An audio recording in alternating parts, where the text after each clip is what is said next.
Fiori per ricordare le vittime del Vajont.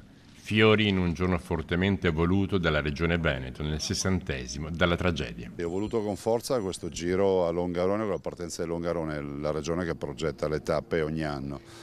E 60 anni dalla tragedia del 9 ottobre del 63 non poteva che non portarci qui a ricordare la tragedia del Vajont, a ricordare che qui in questo cimitero ci sono 1910 cippi, e a ricordare i morti, ma a ricordare anche il rapporto devastante che molto spesso l'uomo ha con la natura. Un significato importante, soprattutto in chi quel ricordo coincide con il vivere quotidiano. Vuol dire tanto, averlo riportato qui dopo 10 anni è significativo, soprattutto perché il messaggio che lo sport può fare anche memoria penso che sia importante, quindi questa è stata una grande occasione di visibilità, però anche al tempo stesso con questa cerimonia fatta qui in cimitero abbiamo voluto ricordare le vittime intensamente e ringrazio soprattutto Vincenzo Nibali che qui 10 anni fa arrivò in maglia rosa e oggi ha voluto essere qui insieme a noi per rivivere quel momento. E allora eccolo lo squalo che fra tante vittorie fu capace di aggiudicarsi almeno una volta, come soli altri 6 ciclisti, Giro, Vuelta e Tour.